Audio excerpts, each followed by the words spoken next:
Hello, I am here. Exiled Faye, hello, hello. How's it going? I'm gonna get my hand socks on because my hands are very cold this morning.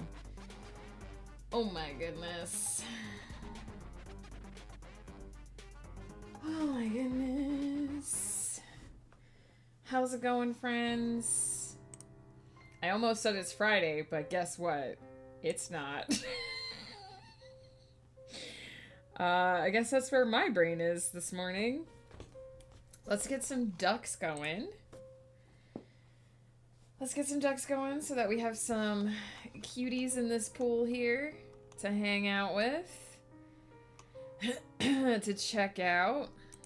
Heck yeah.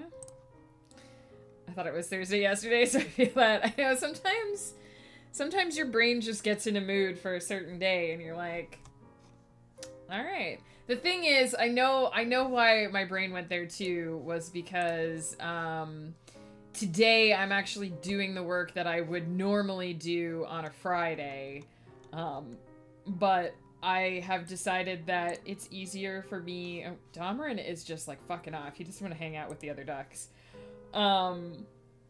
I've decided that it is easier to stream on Tuesdays, Wednesdays, and Thursdays, so I've just sort of swapped my days.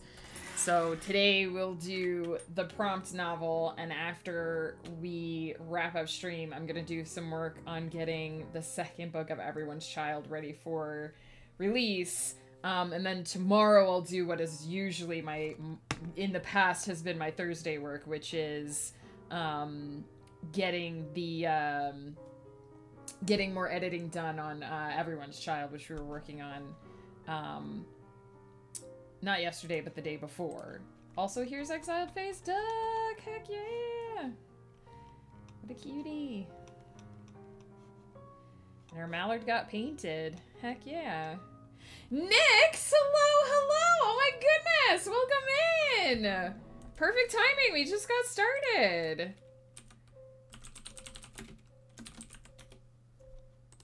How's it going, friends? How are you? How was your stream this morning? And also, if I can ask, if you don't want to answer, you don't have to, but how did your appointment go the other day? I know that you had an appointment that you were going to go see a doctor. I hope that went well.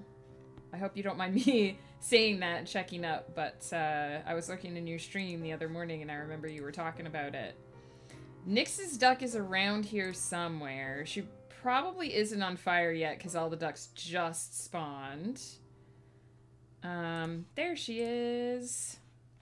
On the quest for a fire duck. So she can be max comfy. Author Brian Liu, hello, hello. Kelly Lynn Colby, hello. Nyx and friends are here. Heck yeah. How's it going? I was just saying that my brain thinks it's Friday today. On antibiotic to see if I can avoid anything more intense. I'm sending all the good vibes your way. Fingers and toes crossed. I sincerely hope it helps. Medical stuff is the worst, but keeping on top of it is the best thing you can do, really. Oh my goodness. Oh my goodness.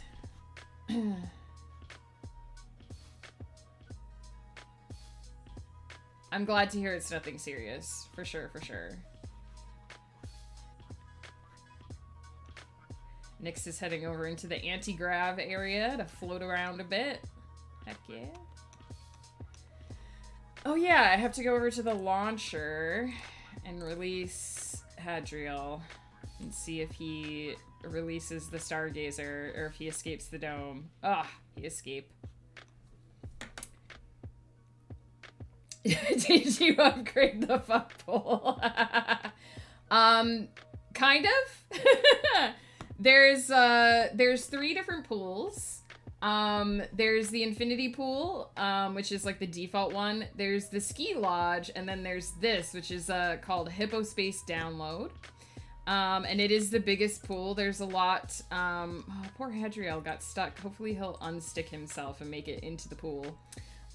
This is, I don't know if I can show you guys yet, but this is basically, a pool that's on the back of a hippo floating through space.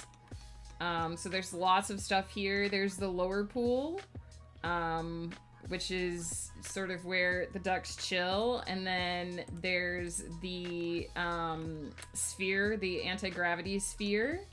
And then up here, there is a little octopus. This is a little octopus that shoots water jets. And then this is a little launcher where the ducks go in and you can sort of launch them out of it. And then up here, this is the Sinister spacecraft. I'm pretty sure the ducks get hit, like, brainwashed in here. Poor Marathon is in the brainwashing area. Oh no, Nyx! Look away, don't look at the screen. And then eventually, once they've been sort of brainwashed, hang on. Don't sing while I'm talking. And then up here, there's a little pinball area. After they go through the spaceship, it drops them off over there. There's no ducks in it yet. And then there's this little dome, which I don't think we have any ducks in yet either, but there's a little glade in the dome, and once the ducks go in there, we can release Calculester Duck. And then there's also a little, like, we'll be able to see it later, but there's a little spaceship that circles the area that lets you see the hippo. So it's kind of an upgrade. It's the biggest, this is the biggest map, by far, and it has the most stuff going on. But it also makes it the hardest to keep track of the ducks, because there's so many places where they can go. Adverial, how you doing today? How's it going? Do you need to take Doggo to the vet, so I'll be lurking? Good luck to Doggo. I hope all goes well. I hope you enjoyed the grand tour of the ducks in space. This is the only map. Oh, there it is. There's the little, I don't know if I can click on it. Hang on.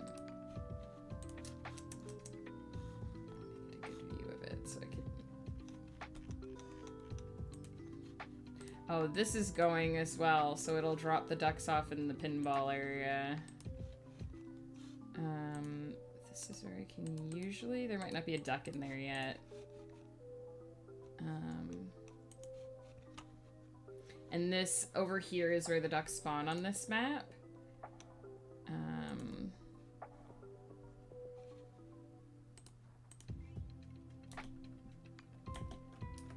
Oops. Click on the duck.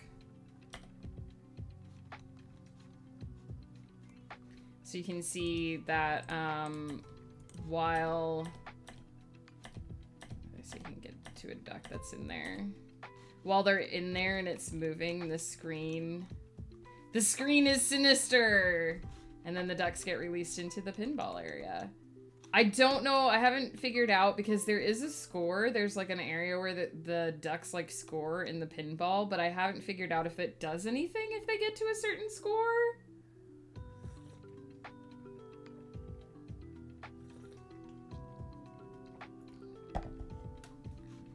And then they can eventually fall, there's a tube in there that they can eventually fall through that takes them back to the regular pool.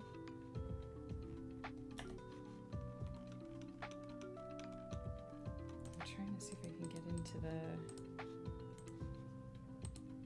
Eventually a duck will go through a portal and end up in the spaceship so that we can look at it from afar.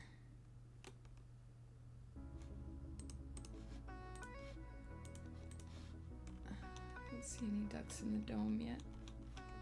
And there's a duck that's stuck in the dome. If we launch another duck into the dome, then it will release the spaceship duck.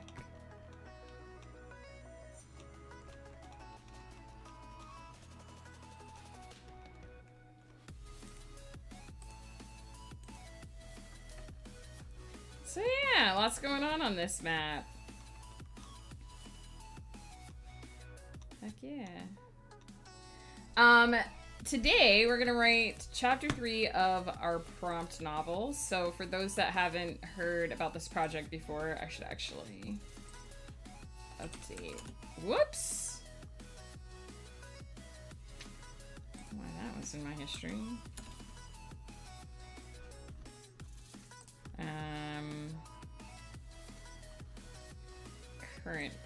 project.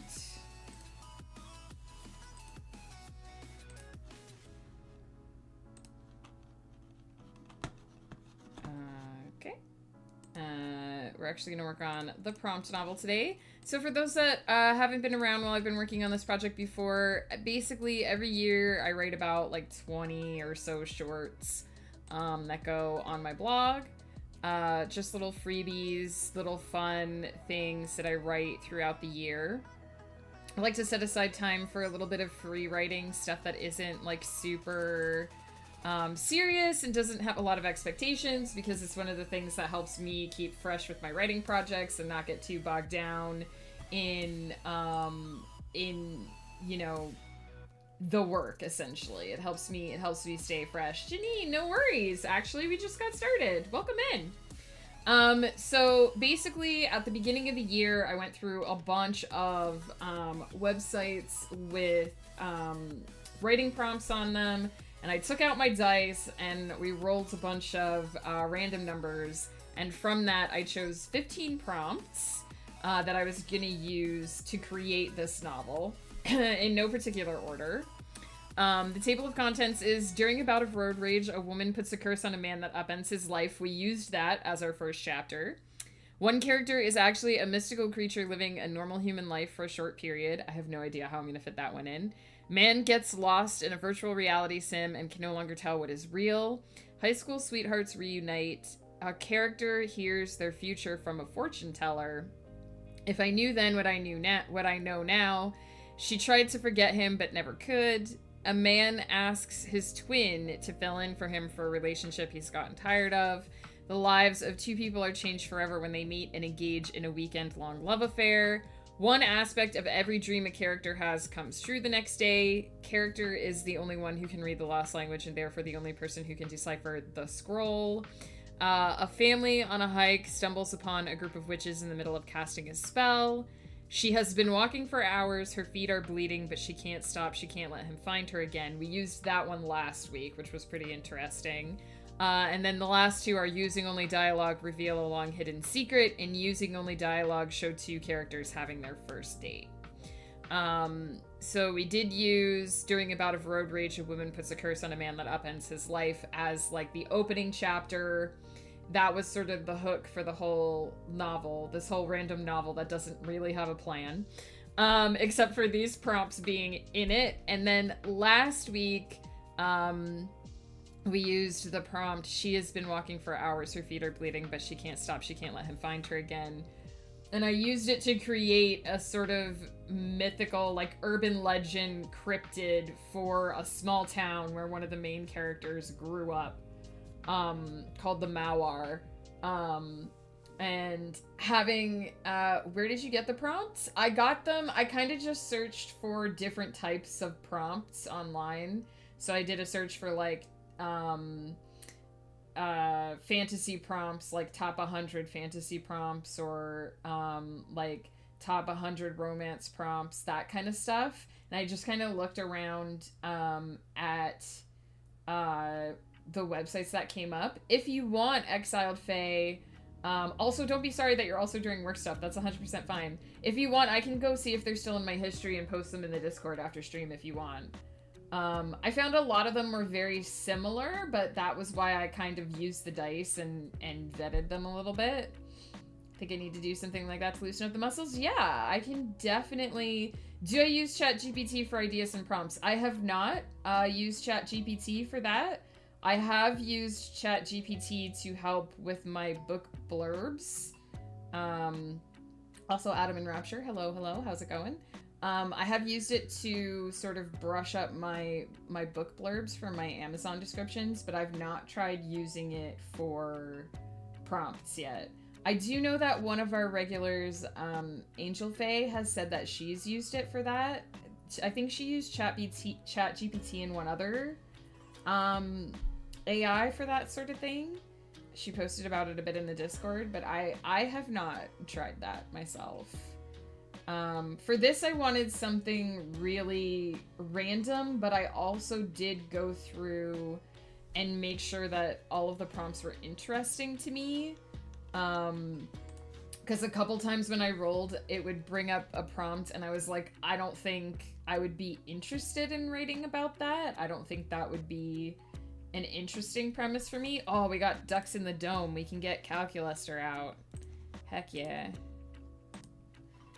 Heck yeah.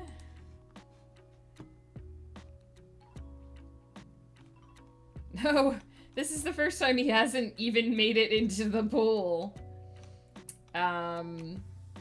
Used it to try and solve my philosophical worries. Interesting. So do you, like, put in information about a plot you're working on and see, like, what it like, spits back out at you? I found it interesting that, I tried to use it to, the first time I tried to use it to write, like, a prompt, not a prompt, a blurb, like a book description, I gave it information about 2 characters. One was male and one was female, and it just instantly assumed that it was a romance story. So I had to go back and be like, rewrite this, but without the romance, because Clara and Dameron are not a couple. That would be super weird, considering that Dameron likes dudes. It's interesting to hear how, because I haven't used ChatGPT a lot myself.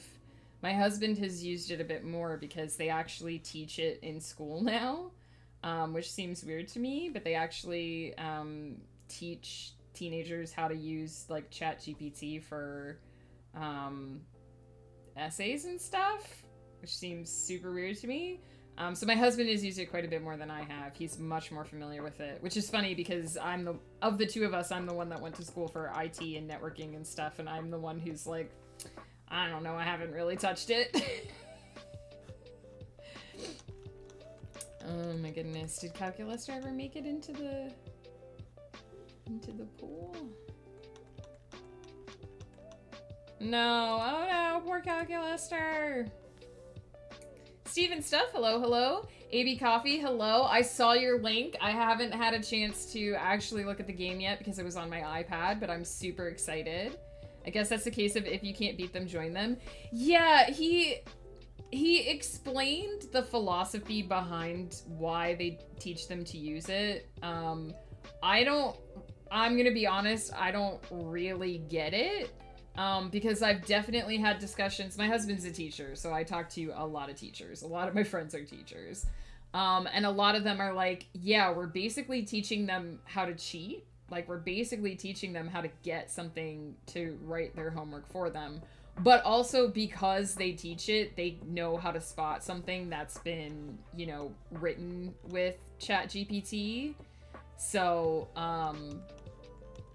you know, if the student hands in something that's been written by ChatGPT, they can, like, instantly tell. I ask it raised philosophical issues by academic philosophers, mainly in the philosophy of language. I usually ask it, how would so-and-so reply to this argument? Oh, that's super cool. I like that. And then it basically, presumably, goes through, like, all of the philosophical data that it has and spits out an answer based on the aggregate. That's a really cool idea. It's akin to allowing calculators in math class, I guess. New things come along and there's no getting rid of them. May as well welcome and teach it. Yeah, no, I think that AI has, like, we've talked about this on stream a lot before. I think AI has a time and a place, and I think it has its uses. Like, I think what Adam said of, like, how would so-and-so reply to this argument to get, like, information about a philosophical debate, that's a really good way to use ChatGPT because it's filtering information for you, right? I also have used it somewhat for my blurbs. So I basically take a blurb that I have written, a book description, which I hate writing book descriptions, but I basically take a book description that I have written for one of my books, and then I feed it through, I don't always use ChatGPT. There's another one that I use. It's like an artificial assistant. It's supposed to be like a digital assistant. And I say, you know, rewrite this blurb as though it was a description on Amazon and just see what it spits out. And then I'll take little bits and pieces of that to update my blurb with it. I've never tried using it for anything related to like plotting or outlining or anything like that.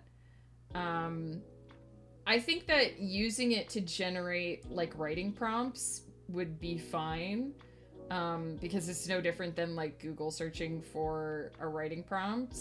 But I don't know. I know that there are people out there who basically tell ChatGPT to write the novel for them and then clean it up, and I definitely don't think we should be using it for that. Same, like my cover artist has been talking about how hard it is for her to find stock photos that don't use AI generated art now. And she's trying to avoid using AI generated art because she doesn't want to inadvertently steal from another artist.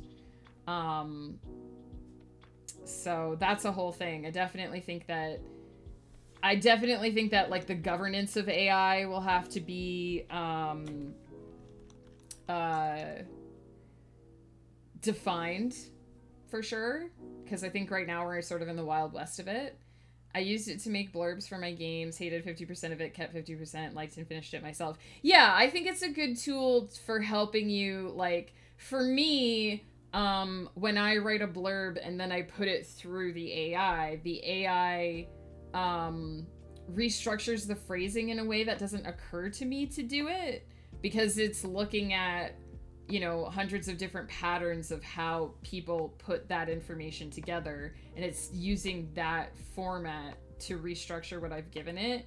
And so that's what I like to use it for, is essentially, here's the thing I've written, take it to the next level, and it puts in that phrasing into my blurb. I'm sort of right now in the testing phase to see if my updated blurbs work better than the ones I just write myself, but I have noticed that my blurbs that I write myself don't get a high rate of like visibility or clickability. Hey Stella, how's it going? So I'm trying this. I'm trying to see if sprucing up my blurbs with AI makes them more appealing. My friends sometimes use AI to help visualize characters. Yeah, I have artist friends that do that too. They create a reference using the AI, and then they hand draw the character, or they test concepts in the AI just to see what they look like, to get a sense of, okay, if I spend 4 hours drawing this piece, is it even gonna look like what I want it to look like, sort of thing. Can help with editing, especially if you aren't super famous and can't get real people. Yeah, I think Grammarly probably relies a lot on AI technology. Doing pretty good. My brain decided it was Friday today, which it most decidedly is not, so we'll see how that goes. Pro Writing Aid and AutoCrit are two softwares that use AI. Yeah, absolutely. And I've know many writers who use Pro Writing Aid. I think Grammarly probably relies a lot on it too. I think the thing with AI is that if you're using it to, if you're doing the bulk of the work and using the AI to assist you in taking something that you've already done to the next level, or getting a basis for something, like, you know, here's information about this philosophical conversation, or here's information about this physics concept, or here's, you know, the history of this thing as quickly compiled by an AI. I think that's what AI is good for, is for that sort of thing, for helping you out. And as long as you're doing the actual like bulk of the creative stuff yourself, I think that's what in the future we'll see people encouraged to do. And I think you can tell, I honestly think the problem with AIs is that if you try and get it to spit out a fully finished thing, it's very generic. And also, we are bad teachers because we've already taught ChatGPT how to not do math. So fact-checking. I read an article that showed how those editing AIs end up working, and it wasn't great. There's no replacement for knowing how grammar works. And I've said this before, like when I edit my stuff and when I edit for other people, I don't use Pro Writing Aid. I don't use tools. I don't even entirely rely on words, grammar, and spell check because it's not always correct. I think that the problem is that an AI doesn't really understand context. And at the end of the day, only a human can read a sentence and say, yes, I understand the context of this and I understand the word choices that you've made based on that context. Because, and I have this conversation with people all the time, this is going to be super nerdy. Get ready to push up your glasses. Computers don't categorize things the way we categorize things. We have this innate sense of looking at different types of leaves on different types of trees and being like, ah, yes, this is a leaf. It's not exactly like this other leaf, but these are leaves. Hey, March of the Gray Eyes.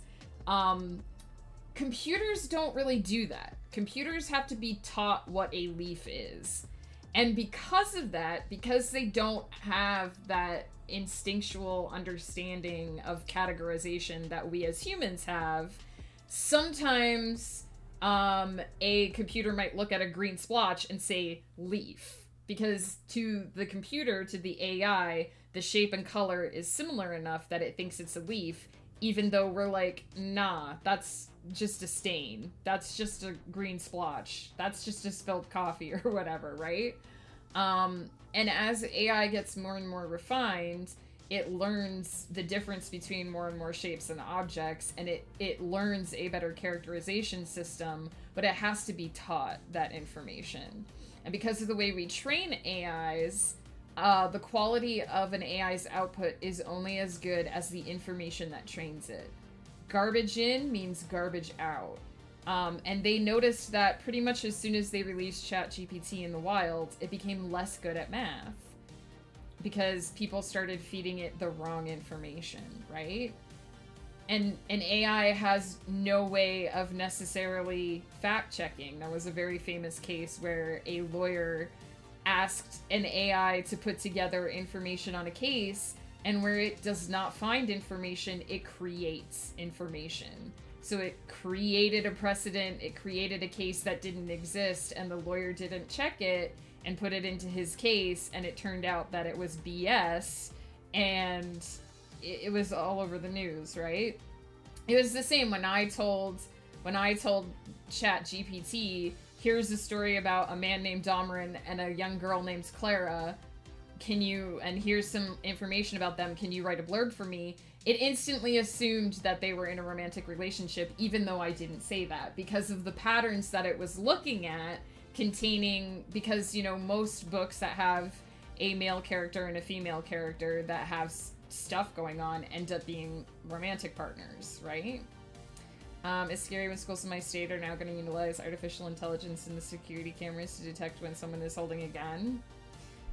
Don't know anything about that, but that's what those captchas where they ask you, like, click on everything that's a bike or click on everything that's a stoplight or a stop sign or a bus. That's what those are doing, is they're training AIs to recognize shapes.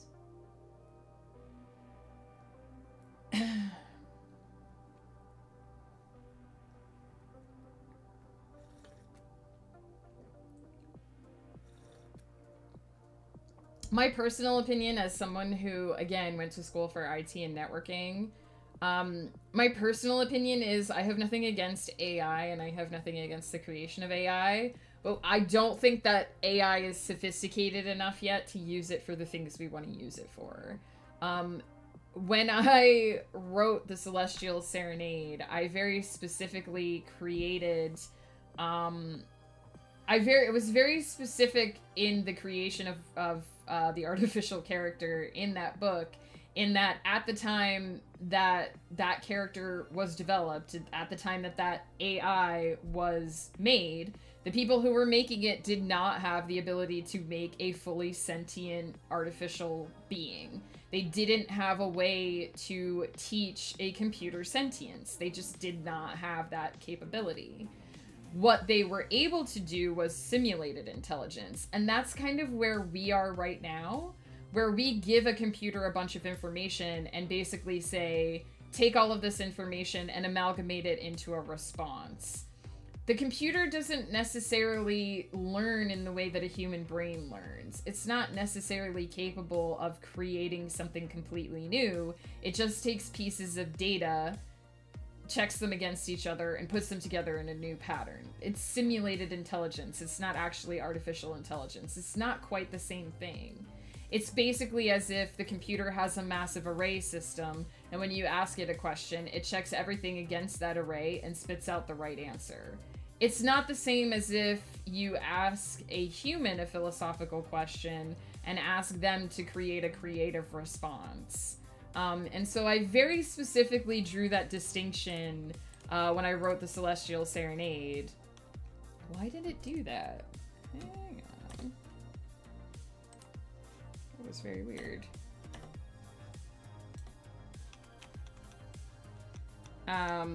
So yeah, this is the kind of thing I could talk— oh, it did launch the duck. Okay. This is the kind of thing I could talk about for many, many hours, because it was what I went to school for. It was what we talked about. And in Canada, when you go to IT and networking school, you very specifically have to— oh, we freed the Stargazer, so there's another poor duck stuck in the dome now. You have to take a morality and ethics course in Canada when you train for that sort of thing. Not a requirement in US schools. So it was very interesting because we had to have these kind of conversations. We had to have these conversations about if an AI does something, who's responsible for that, how responsible is a programmer for something, for if an AI makes a mistake, and all. This was in college, by the way. This was not in high school. This was in university.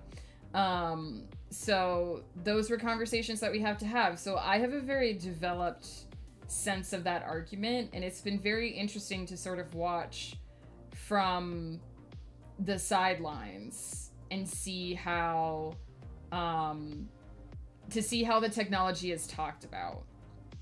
Not me. Well, that was the interesting thing. So we had to do a case study, and I forget exactly what it was called, but it was basically about a fake and made up industrial accident where essentially someone was using an industrial robot in the work environment, and it malfunctioned and the person died as a result. And then there was a fake legal proceeding with all the information about what caused the malfunction and how the malfunction was dealt with. And it's not necessarily a right or wrong answer scenario. It's a discussion piece, right? So the idea is that you read over the case study, and then everyone in the class talks about the information that's provided and draws conclusions and forms opinions based on what they feel the morality of the course is, and based on the ethics that you're studying in the course, right? And it was a very interesting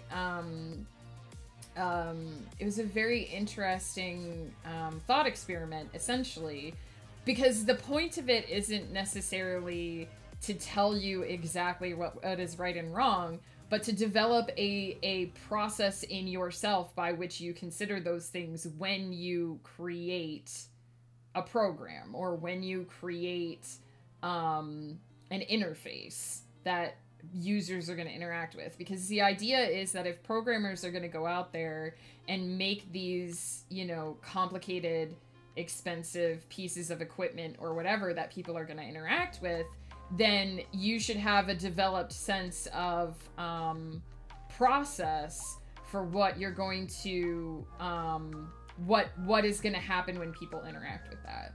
And it's not something that's taught in the US specifically. It's very specific to Canada.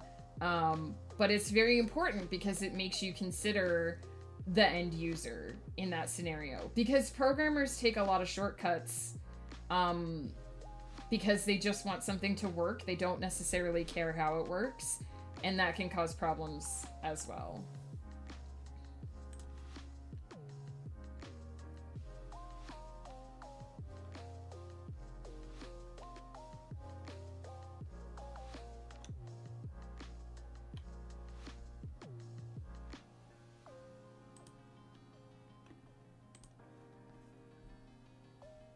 That was how they did it when I was in school too. We had like different types of history.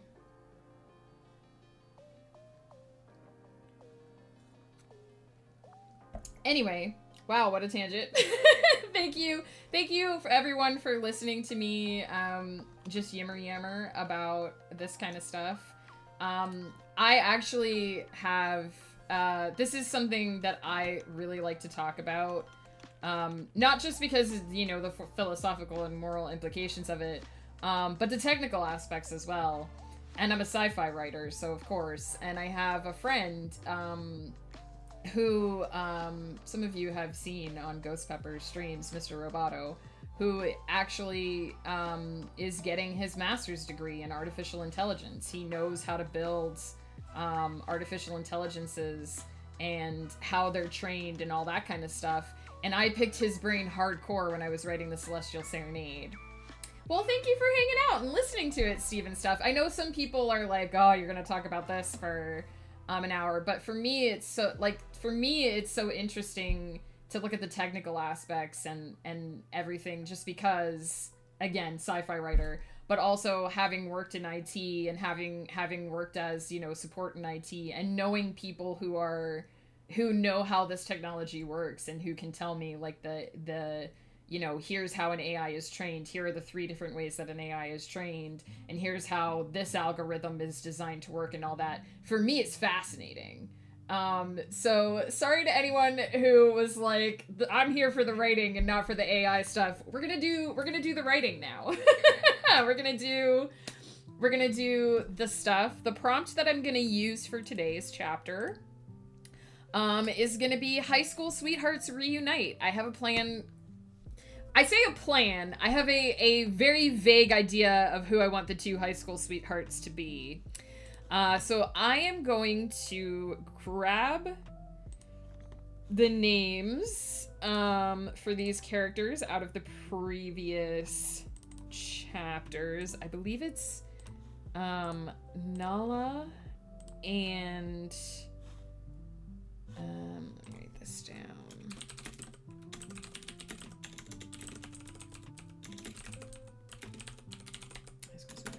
Reunite, and then the characters that we are looking for are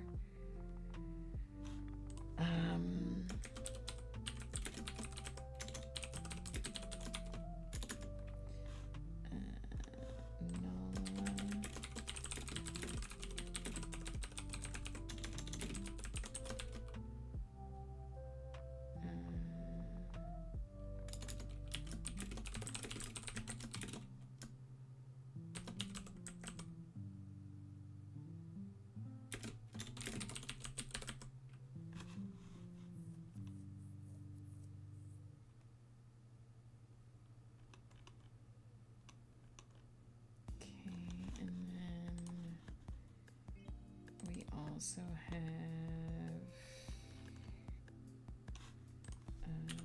Ira,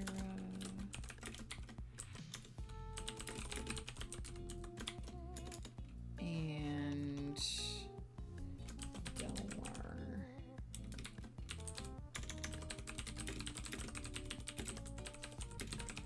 So I already kind of decided that the whole high school sweethearts thing, I don't necessarily want them to be reuniting to fall in love. I want them, one of them is married, right? So this isn't necessarily a, oh, we dated in high school and now we've met a decade later and we're gonna fall in love again sort of thing. Because I like trope subversion. But I have decided who the high school sweethearts are. Haven't entirely decided what's going to happen with them, but we will be finding out. I forgot that if you're wanting to make the technical details in a story or media, you would want to seek out an expert in said detail. Yeah, absolutely. Knowing teachers for me is really useful, because if I need information about a subject, most teachers study their teachables before they get their teaching degree. Married to a history major, so if I need to know anything about history, that's settled. But he's also a social studies teacher. He's also an economics teacher. If I need to develop culture or the history of a culture, I just sit down and pick my husband's brain. If I need to understand math or physics, I know math and physics teachers. If I need to understand technology, I know a robotics teacher. And Mr. Roboto was actually like third in his class in this very rare and difficult to get into robotics engineering AI program that he did for his master's. He's really smart, you guys. So, yeah, as a writer, you don't need to know everything. You just need to know people who know everything. And if you know enough people who know a little bit about something, then you know enough. I am going to just pause the ducks real quick. I'm going to do a quick BRB, reheat my coffee since I yammered for so long about AI, and then we're going to do 30 minutes of focus, and I'm going to set the scene for our high school sweethearts to reunite. So I'll be right back.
I'm back.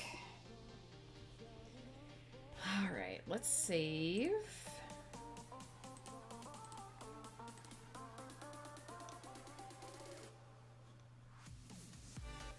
wonder if I can get into the, I'm sure it switched to that view at some point, but I wonder if we can get into the spaceship. There we go! Oh, exiled phase in the spaceship! Now you can see that we are on the back of a giant hippo in space! Thanks, the Mad Lad! Also, hey, and Flutter, thanks for the lurk! I don't know if you can answer this, or if you've already even just walked away, but did you hear back about the thing, and was it good news? Or are you still waiting to hear back about the thing? That was for Flutter. She knows. She knows what I'm asking. So yeah, you can see that we are on the back of a giant hippo in space. And that's what's happening on this crazy, crazy map. Oops. Just do that. And we got a duck to launch. Boop.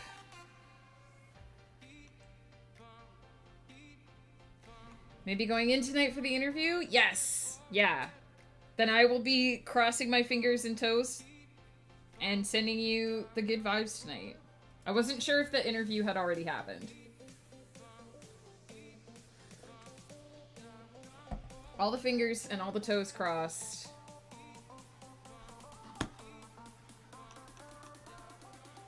Heck yeah. Alright. Just got the text last night to schedule. Heck yeah. Good luck. I'm sure you're gonna nail it. But good luck nonetheless. We are gonna get into the writing. I have to remember how to get my mouse out of the duck game. There we go. I'm gonna get quiet for 30 minutes and do some clicky clackies.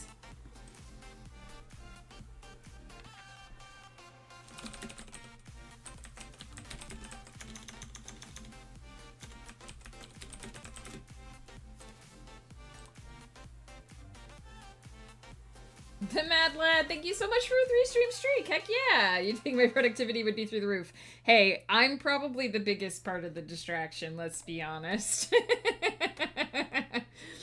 Just went on like a 30-minute tangent about AIs.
It just happened like 10 minutes ago, Mad Lad.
suspected.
Since Valentine's Day, I've eaten way too many of the Hershey's Kisses my wife gets from her students. They have nowhere to go other than my face.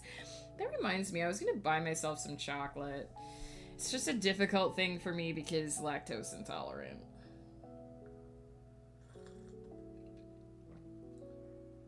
Are they all the chocolate kisses, or are some of them the white chocolate hugs?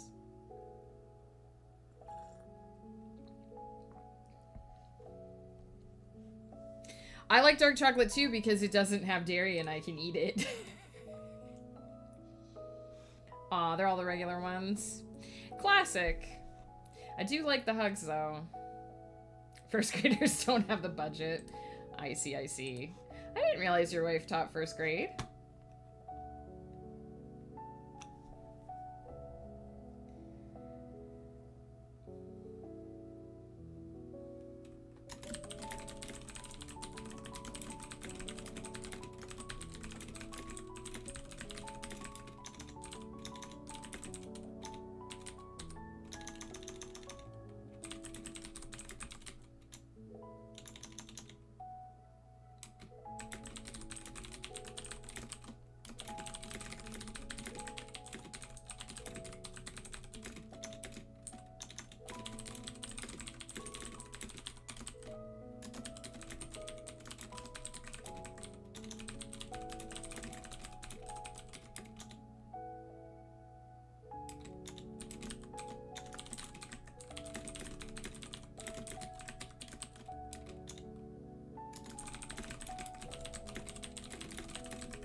She has maximum patience for children and in turn has 0 patience for adults.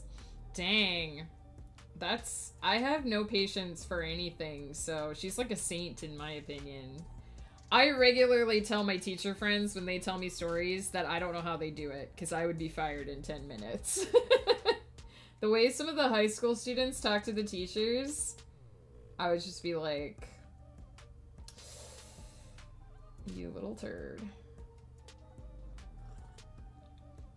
Except I would use a different word and get in trouble. The thing is with like 9th and 10th graders, they don't really, they're kind of learning about like adult boundaries, since they don't really understand how to like lie or joke or anything. And so they're just really awkward. And so like the patience that my husband has for dealing with these kids is amazing. But I couldn't do it. Sometimes they are mean.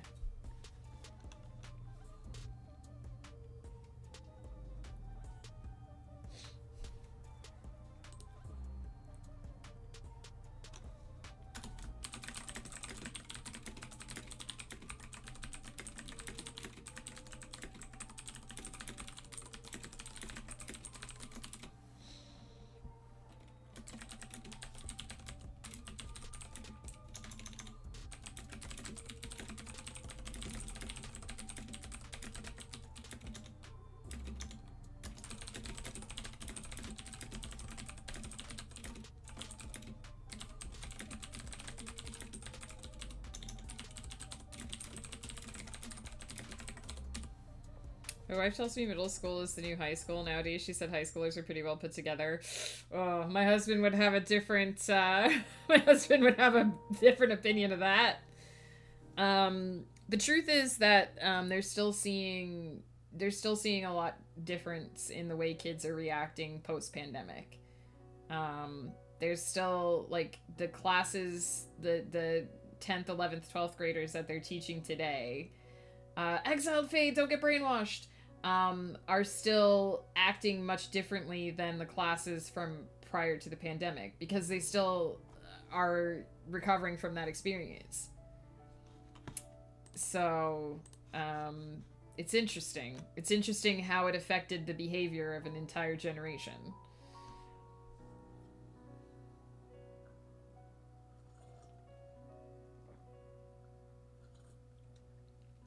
But for him, he just thinks the younger kids are cute. He has no idea what the day-to-day classroom struggles of a first grade teacher are.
Pie is here.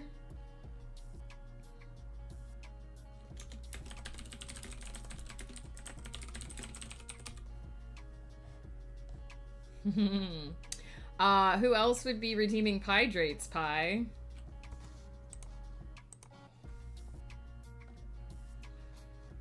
I don't have the ability to do that. I'm not a pie. I cannot force someone to hydrate. How you doing today, Pie? How's it going? How pie are we today?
Five pies out of 8 today? That's a decent amount of pies. That's a decent amount of pies. Have you had any leftover birthday cake yet today?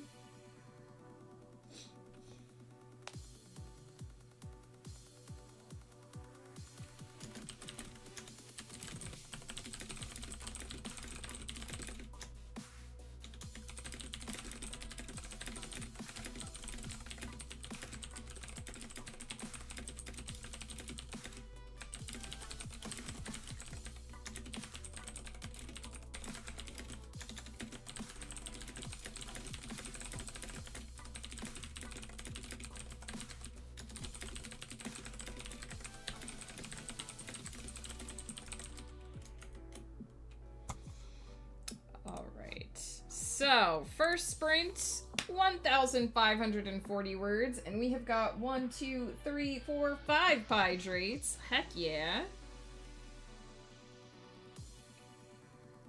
One. A two. A three. And I might save the last two because my coffee needs to reheat. So we'll do the last two after the break, which I am going to do imminently. I demand you read my message after I guess I'm here. Good evening. I didn't even see that one. Evening. Just got home from work, so didn't eat any cake yet. Oh, Pie. It sounds like you need some cake. Cake would make a great evening. ATM0, Dad! Hello! How's it going? What are you up to?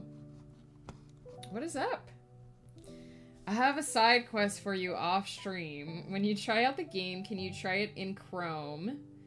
Then when the music doesn't play, use a different browser? Well, Chrome is my browser, so it is what I will try to open it up with by default. Is there a second browser specifically that you want me to test it on? I think the only other thing I have installed is Edge, but I could install something else if you want me to test it. It's going. I'm working. Oh, Dad, digital hugs. How are you and Needy Nate? We're doing pretty good. We've got D&D happening this Friday off stream. We have an off stream D&D game that we play with a bunch of his coworkers. So we're hopefully having that at our place, hopefully having a bunch of people over on Friday to drink and roll dice. We are doing Tomb of Annihilation, the module Tomb of Annihilation, and when I joined the game, like, I want to say it was in like October, November of last year. We were supposed to go to Port Nianzuru, but then we didn't. So, like 5 months ago, our GM planned a trip to Port Nianzuru, and we might actually go to Port Nianzuru this Friday. It might actually happen, and aw, Dad, we miss you too. I'd love to hang out. I know that I can be really hard to schedule with, but if you just shoot us a message, sometime when you're available, I'm sure we can figure something out. It doesn't even have to be a stream hangout. It can be an off-stream hangout too. I hope things are going well. I know I don't talk to you as often as Ghost Pep, but he keeps me up to date. Oh my goodness! Welcome, Raiders! Hopefully I don't say your name horribly wrong. Is it Kahali? Welcome in!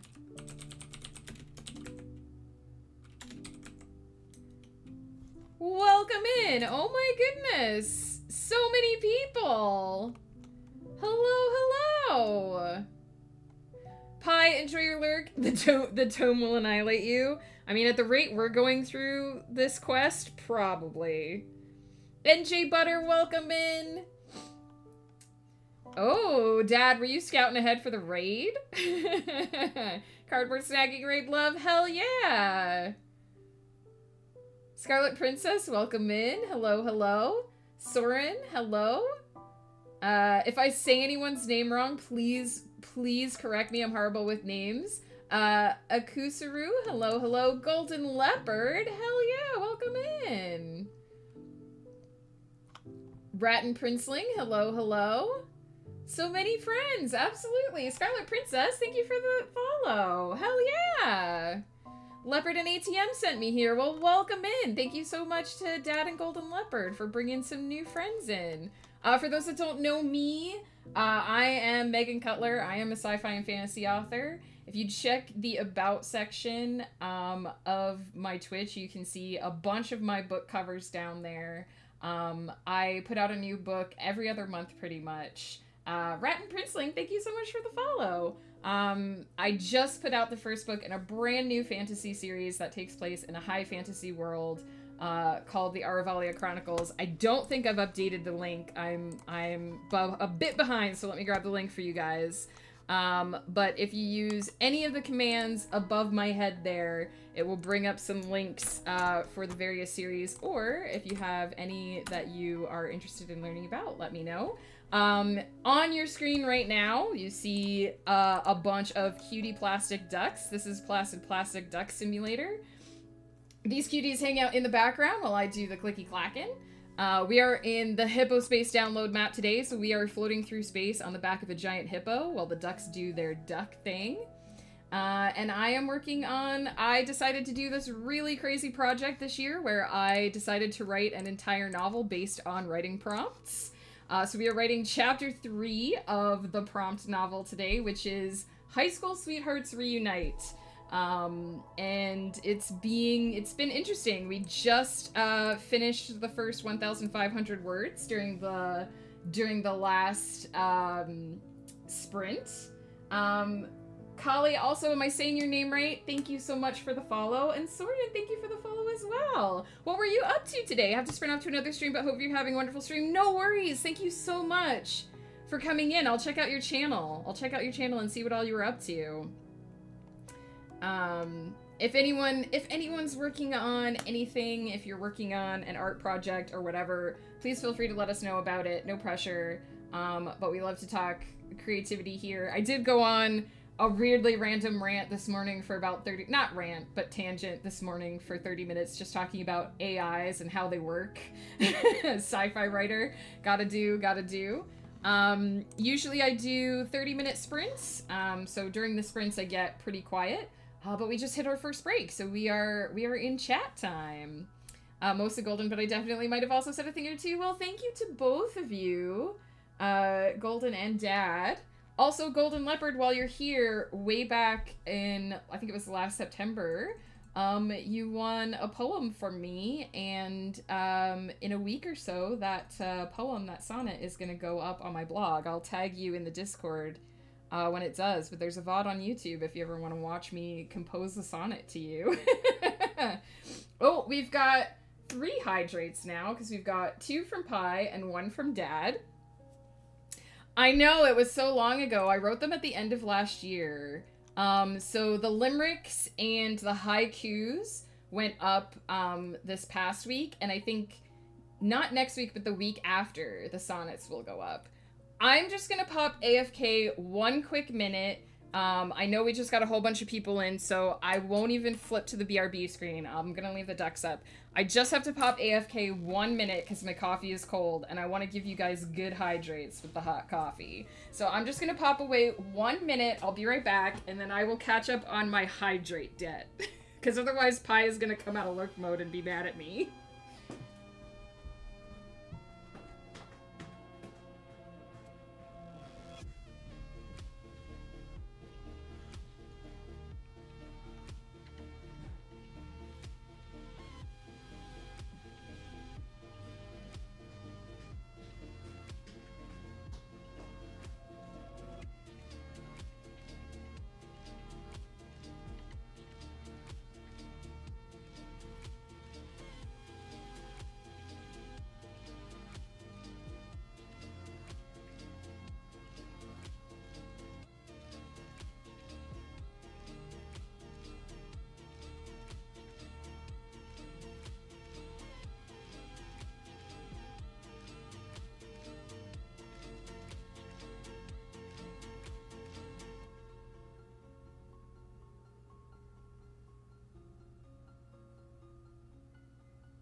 Alright, we're gonna be good streamer. Take care of self. Drink the liquids.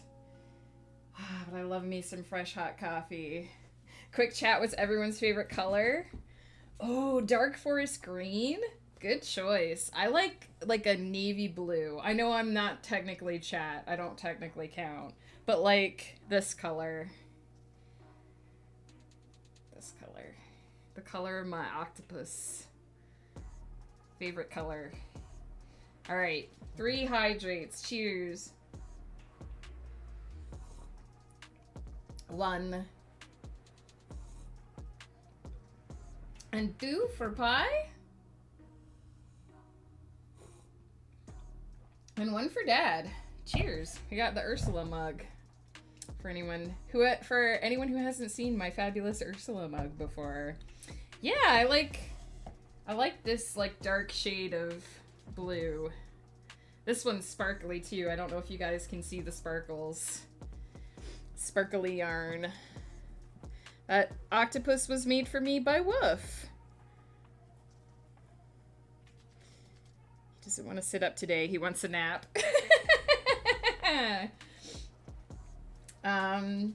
So yeah. I love that the Duck Simulator has become synonymous with chill streams. I mean, the thing for me was I used to show my words on stream, and I ran into a lot of problems where when I'm working on my novels, I can't always show what I'm typing because it's massively spoilery. And so I was like, I want something that's more visually interesting. I did a clicky clack cam for a while so that people could see me typing, but then I ran into the same problem. Like when I'm editing, I'm not typing either. I'm just kind of sitting there. And then we did a raid with Joe one night and we just all got really captivated. Like I know Flanny has played this game forever as well. But we did a raid one night and we all just got like captivated by the ducks. So I think like 4 of us went and bought the duck game like the same night. And it works. I mean, it gives chat something to... And the thing about the duck game too is that like I thought it was just gonna be like ducks in a pond and that they wouldn't do anything. You did get to name a duck. I thought it would be just like ducks in a pool not doing anything, but they actually do stuff. Like they actually, and like on this map, there's a bunch of stuff to interact with. That reminds me to check the launcher. Like they actually, oh, my duck is in the launcher. Hopefully I won't get stuck in the dome. Oh, I did! I'm stuck in the dome. Help me! But they actually, like, do stuff. They interact with each other. They have tons of, like, cool little abilities. I don't know if AB Coffee's duck has spawned yet, but, like, AB Coffee's duck makes coffee. And, like, the Calculuster duck, he changes expressions depending on which ducks he's around. So, like, right now he's happy because he was around a duck that makes him happy. If he gets around the uwu duck, then he gets heart eyes. And if he gets around the, like, positive and negative ducks, then he does the, like, X eyes. It's just a super enchanting game. It's way more interesting than it has any right to be. Would 100% never stock up on channel points to do a large redeem later in the future. Don't have 17.8k. Dang, the mad lad. What are you saving up for? I need to start doing my plan. It's mostly scheduling that's a problem for me. But my plan is to start doing like one long stream a month, like where I, instead of going off at lunchtime and being done for the stream, where we do words on stream while I take a lunch break. And then I do my afternoon work session as well. And I want to start doing, like, community channel point redeems to unlock them at first until, like, we get the hang of them.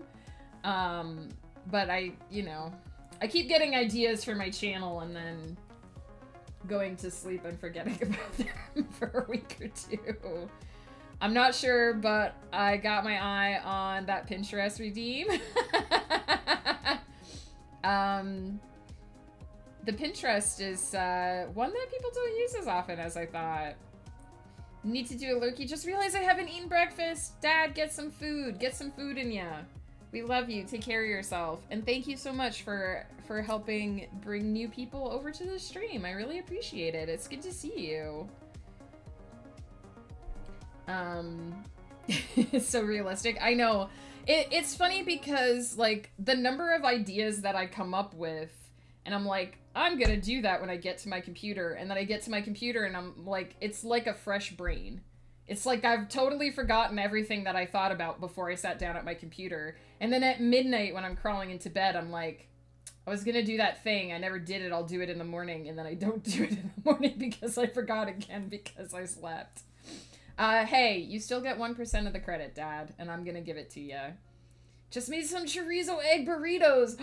Golden, that sounds amazing. Hell yeah, Peter. Hello, welcome in.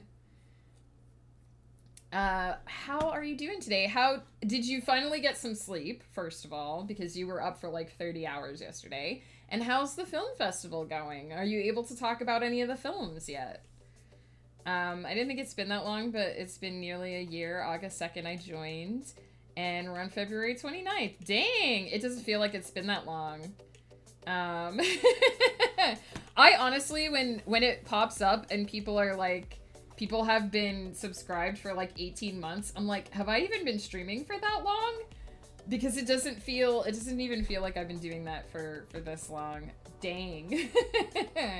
Time has become weird since the pandemic, in all honesty. The way I measure it is definitely, it definitely feels strange. Don't sing at me. I don't want to be sang at. Had some sleep, but I'm also tired again. Only been awake for 14 hours. I mean, hey, at least you got some sleep. I'm sure an event like this is draining, because you have to go all over town. I'm assuming, mostly walking. I'm assuming you're not driving. And you have to be invested in what you're watching so that you can make comments about it, I'm assuming. You've inspired me to calculate how long I'm up for on an average day. Oh, interesting. Any particular reason why you want to do that, the mad lad? just to see. My Fitbit tells me how much I sleep, but I'm starting to suspect that it lies to me sometimes.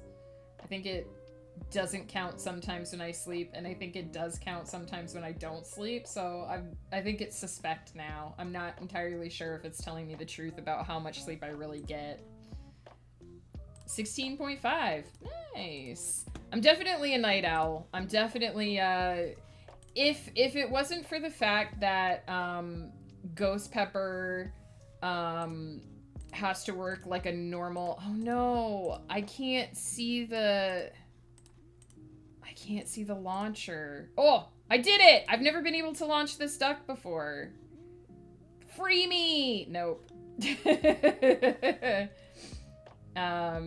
If it wasn't for the fact that Ghost Pepper has to work like a normal schedule where he gets up at 6:30 in the morning and comes home at like 5 and needs to be to sleep at a decent time, I would basically be up until like 3 or 4 in the morning. I would sleep until almost noon. I would probably not touch food until like 5 o'clock in the evening. Like that's like my default normal schedule if I just allow my body to do whatever. But I've had to train myself into a normal schedule or I would never see my husband. So I've kind of trained myself to go to bed between 12:30 and 1:30 and to get up between 8 and 9. But I cannot function before 8 in the morning. Like, if we have to get up because, like, when we travel or whatever, sometimes we have to get up at, like, 4 in the morning to go to the airport. But if we have to get up at, like, 4, 5, 6 in the morning, I am, like, a zombie. I cannot functionally... The idea of food is gross. The idea of coffee is gross. The idea of, like... I can't form, like, coherent thoughts. I am literally just like a zombie. And the amount to which... The amount to which Ghost Pepper does not laugh at me, actually. Because he would have every right to. Because I'm just completely incapable. And it's really interesting because, like... when we're traveling is, like, the only time that I usually get up that early, and it's, like, we'll be sitting in the airport just waiting to get on our flight, and it's, like, 8 o'clock hits, and there's, like, a switch that flips in my brain, and I wake up, and I want coffee, and I want food, and I start being a functioning human being, and I don't know why. Like, it has nothing to do with when I wake up, necessarily. Maybe because I've, like, train myself for that time, I don't know, but it's like even if I'm awake prior to that, there's like a switch that flips and suddenly I become a functional human being at 8 a.m. It's really weird. And it's like, okay, now I can think about eating and now I can think about what I need to do, but before that I'm just going through the motions. I'm just like, you know, I just sort of wander to where I'm told to go and do whatever I'm told to do, but I'm not really like capable of thinking about it until it hits a certain time of day. And it amuses me in retrospect, but in the moment when it's like, oh, I've never noticed a planet in the distance before. That's so cool. In the game. Not in real life. It amuses me in retrospect, but, like, when it's happening, I'm just like, don't talk to me, don't think about me, don't look at me, don't touch me, don't breathe on me. I am not real. I am a figment of the universe's collective imagination until 8 a.m. I wish to be treated like a child again. I wish my mom to make me 3 hots and tuck me into my cot. Everything else I can manage, but it's those things that, listen, one of my love languages is being fed. Like, not literally, like, having food fed to me, but, like, people cooking for me, people, like, being like, hey, don't cook, let's order in, or let's go to a restaurant, or whatever. Because I love to eat, but I hate to cook. It's just the time investment involved in making really good food. No, I don't want to be baby birded. That is not one of my love languages, for sure. But, like, having someone cook for me, like, and a lot of time when we want to do, like, a special occasion, instead of going out, Ghost Pepper will cook something. Like, he'll cook, a really good pasta, or he'll cook a steak. Like, he'll get nice steaks, and he'll make, like, a steak dinner. Stuff like that. Like, when we go visiting family, Ghost Pepper's mom is really into hosting, and she'll make a big dinner. Like, sometimes, like, at Christmas or whatever, we'll have a big dinner, but sometimes when she's hosting, she'll just make a big dinner of, like, a roast or a casserole or whatever, and I like that. Like, I really like that sort of stuff. I really appreciate those kinds of meals. I guess partly because I know the amount of time and effort that goes into them, and so I really appreciate eating something that someone has spent the time making. If a girl makes me food with all my dietary restrictions, that's love. Exactly, because I'm the same Diz is living, because I can't have dairy, I can't have certain types of beans, I can't have certain types of, like, spice or chili. So if someone is willing to dodge all of the stuff that I can't eat and put together a nice meal for me, hell yes. Cooking is a lot. Like, over many years of human civilization, we've done everything we can to make life easier. Well, because sometimes food just takes a certain amount of time to taste good. The food still takes the amount of time it did 1,000 years ago. Yeah, and we were talking about this, I think, yesterday. Like, I'm a big, like, shortcuts and hacks person. Like, if I can make something taste like it's been cooking for 6 hours when it's only been cooking for, like, an hour, I live with my crock pot. Like, being able to throw stuff, raw ingredients, into my crock pot and have food 6 hours later is, I don't know how I'd survive without that. Because I have two types of cooking. Throw it in the crock pot for 8 hours, cook it up real fast in 20 minutes and eat it. Those are, like, my two. Every now and then I do what I call, like, for real cooking. And I actually, like, spend an hour at the stove and I chop everything up and I do all the, like, steps in the process and I, like, make a meal that I've spent, like, you know, 2 hours cooking. Every other meal that I make is, like, it was thrown in the crock pot, it was thrown in the oven, it was, like, 20 minutes of prep time, because I just can't be arsed. But Ghost Pepper loves the process of cooking. So when he's like, I'm gonna cook a nice meal for you, I'm like, hell yes, I will eat that. Don't eat meat, dairy, eggs, etc. So if she makes me food I can eat. Exactly. Have you ever used an Instant Pot? We do have an Instant Pot, and I need to start using it more often. It is basically like the crock pot, except it cooks it faster. I need to learn how to use it, because I haven't really gotten the hang of it. Crockpot meals are peak, but we have both an Instapot and a crockpot, and we've mostly only used the Instapot for cooking rice, but I would like to start using it for, like, curries and, like, stews and stuff. I also wanted to, I haven't had a chance to try it yet, but I wanted to try making my own yogurt, because there's a yogurt option in the Instapot as well, and since I can't have regular dairy, I would love to make, like, my own non-dairy based yogurts, like oat-based or almond-based yogurts, because I know you can now buy, like, oat milk yogurt, but it's, like, tasteless goop. I'm gonna get an Instapot to make, like, pulled pork. Yeah, like, I want to start using it for that same stuff, Golden Leopard. I only make beans in my crock pot. I need to make more things. You can make, like, everything in your crock. You can even make bread in your crock pot. Although we have a bread machine that we use for bread instead. Like, but it's that same idea of, like, the Instant Pot allows you to get the taste of something cooking for 8 hours, but you don't have to spend 8 hours on the cooking. Anything like that, I absolutely adore because I want the taste of 8 hours of slow cooking, but I just do not have the patience for 8 hours of slow cooking. Bought a crock pot and I hated it. I left some soup for like 9 hours and the veggies were still hard. It depends on the settings that you were using. When I cook my soups, I cook them on high. So if you cook something on high for 4 hours, it's as if you cooked it on low for 8 hours. And then if you want something to cook for even longer, you can use the Instant Pot.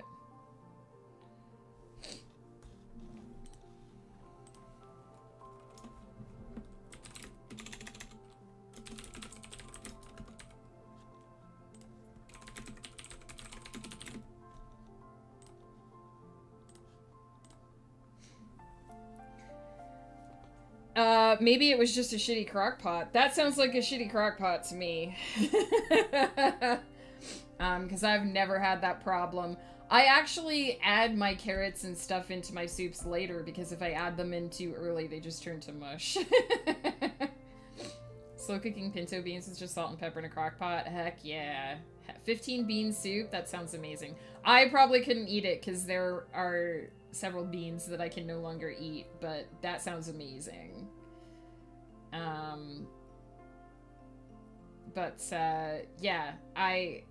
Yeah, sounds like you just had a bum crock pot, maybe, Peter. I love my crock pot. I live by that thing.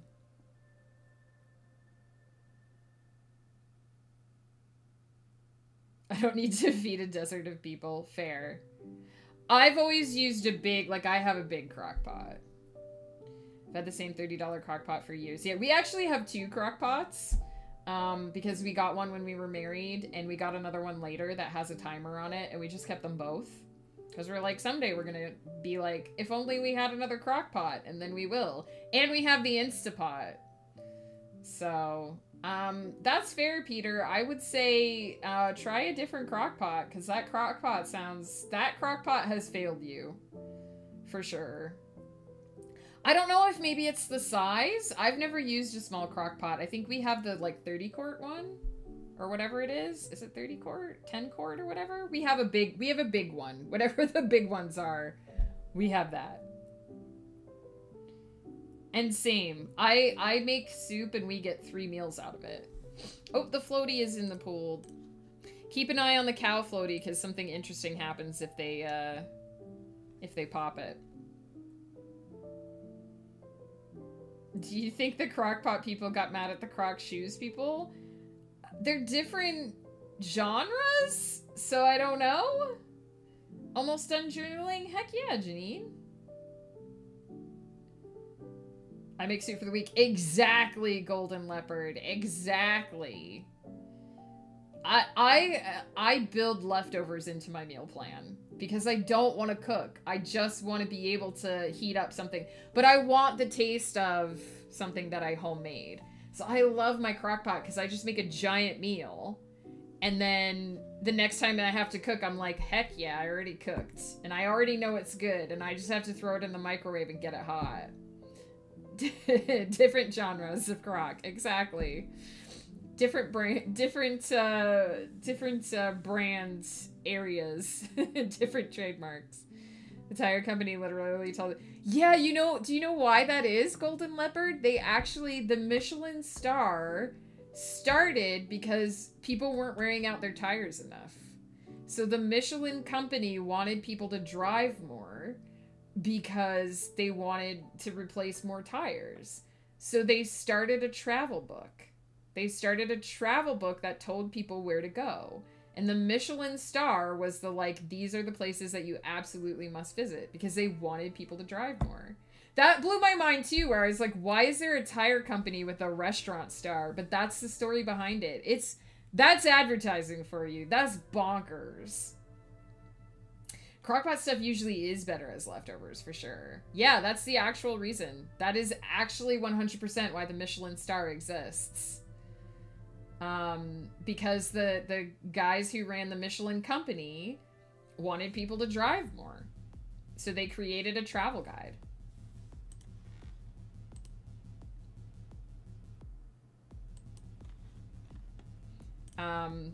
And that's why a tire company has a restaurant star that people, like, actually go insane to get. And I think nowadays, Domran's back from somewhere, dang. Nowadays, I think it has different connotations than it did, like, back in the day, like, when it first started. Like, a Michelin star now probably doesn't mean exactly the same thing as a Michelin star did back when it was all printed on paper and they wanted people to drive around. It's sort of grown different connotations over the years, but that is how it started. Yeah, oh yeah, the Michelin star is a really big deal. That's like a crematorium advocating for less seatbelts. That would be insane. But yeah, they wanted people to drive more.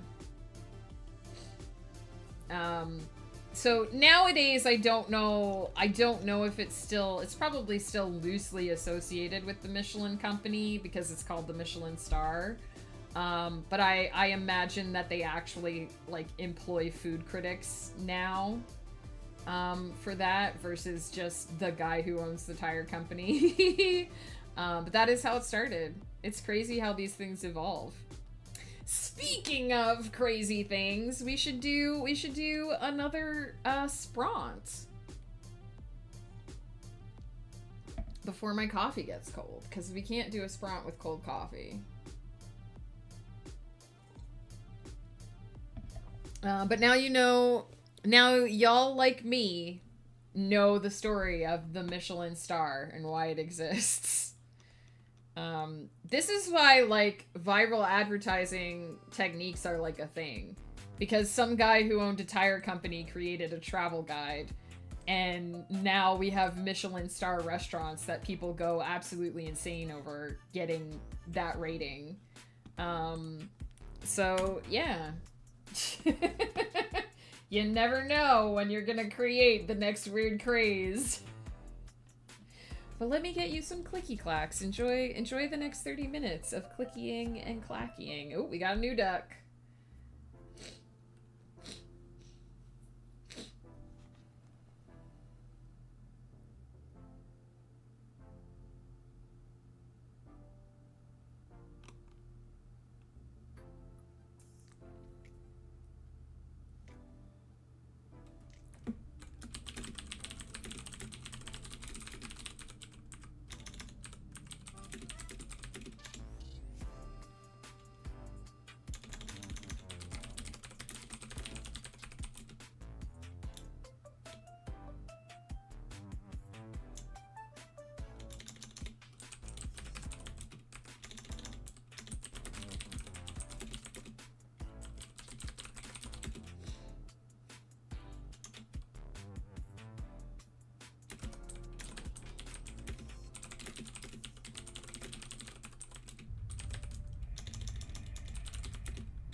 No, we don't like that duck. Free me, Silkfoot. No. Oh, maybe that's not Silkfoot. Maybe that's just the comfy duck. Forever stuck in the dome.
Stop going into that area.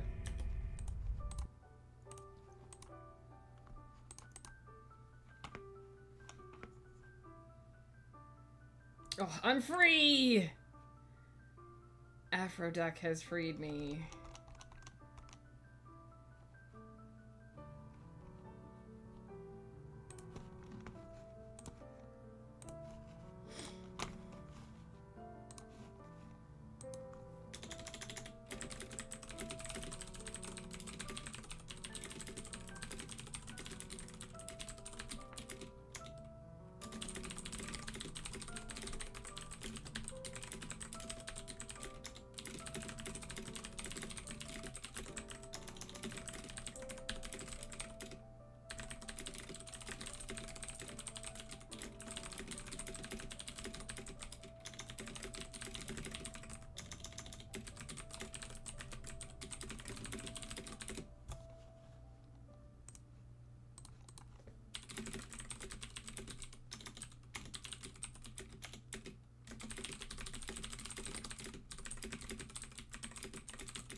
Welcome back, March of the Grey Eyes.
Interesting. I like all three of those ideas, Mad Lad.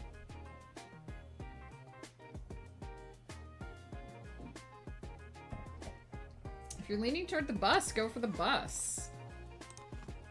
You could always do it multiple times.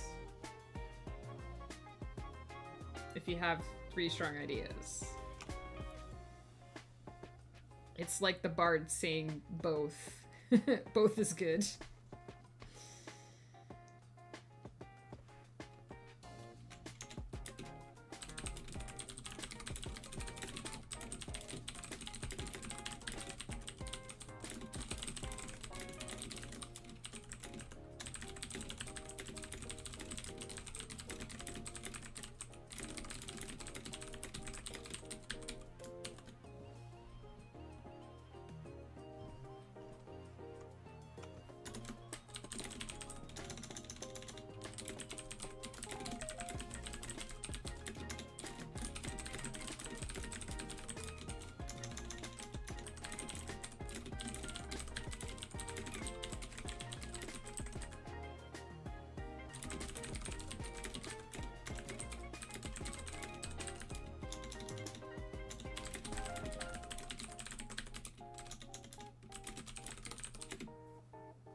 We got a stretch and hydrate from Halo Banshee. Heck yeah, thanks for taking care of the streamer, Halo. Ooh. Ah, I feel good. Heck yeah.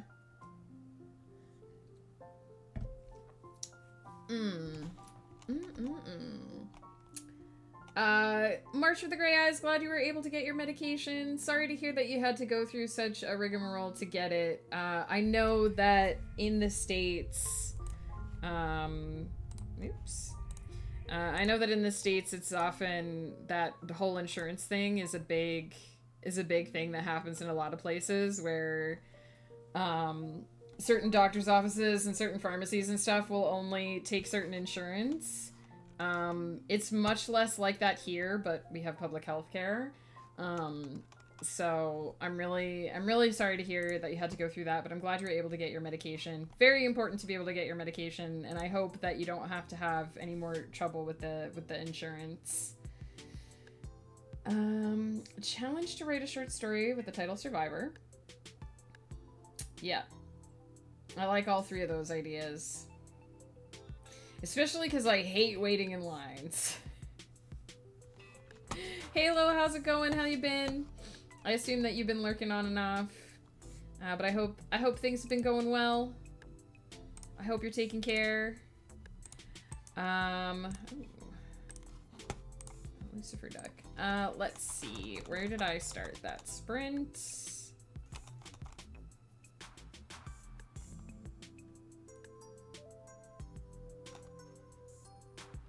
Started there.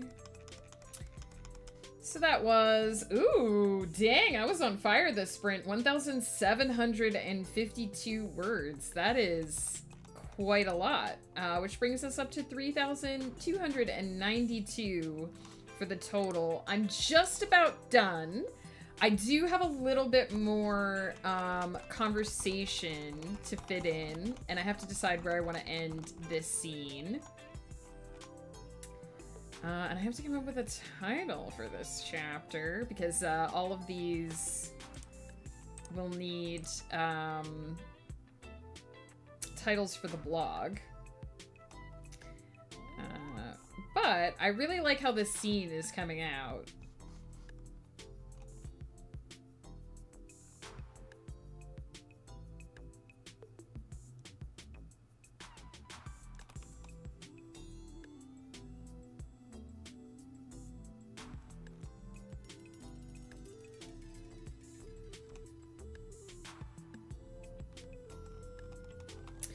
There's definitely a little bit of, so our prompt is high school sweethearts reunite.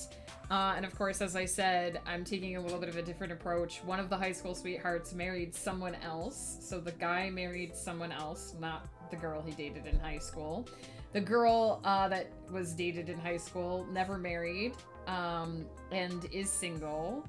And sort of as she is hanging out with her high school sweetheart, she's remembering why he was charming and why she was interested in him when she was young. But she's also remembering sort of how they broke up, how and why they broke up. And it was sort of like a long distance relationship, and they had different ambitions, and she got really, really into her work, and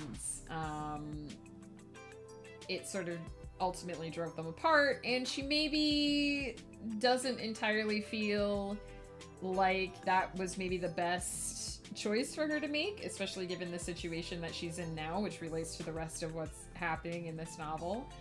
So there's a little bit of unrequited love situation going on with Nala, the female part of this pairing, with her definitely feeling like maybe she shouldn't have let him go, but also to some extent not entirely being able to see that she hasn't really changed, because being able to oh hey, Silkfoot's trying to be the spaceman, but he can't do the helmet.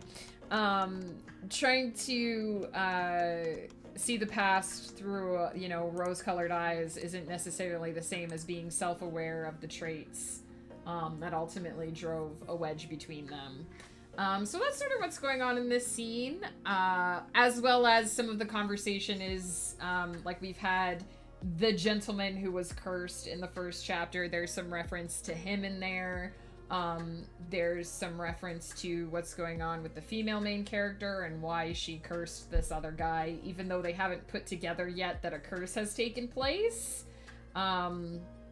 It's just sort of catching up on what's going on in the background, pulling some of the threads of the story together a little bit, because we're in chapter 3 now. We've established status quo for people. Hey, Silas Anderson, how's it going?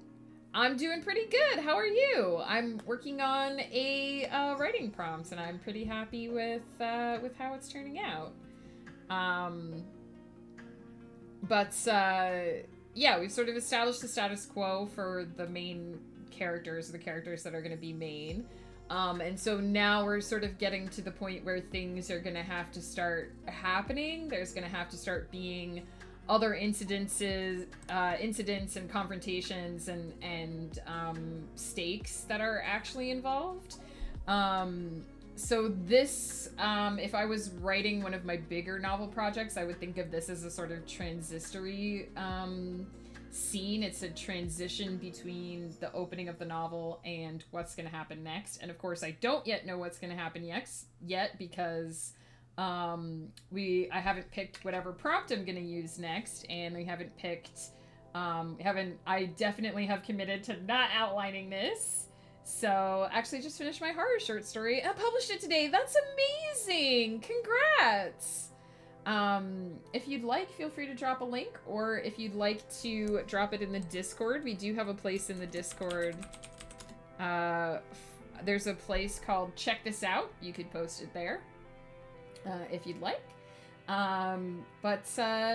Yeah, so probably what that means is for the next prompts, which we won't do one for a couple weeks, so it gives me a little bit of time to think about it, but probably the next prompt that I pick will have to be an action prompt. There'll have to be some kind of, oh, Silas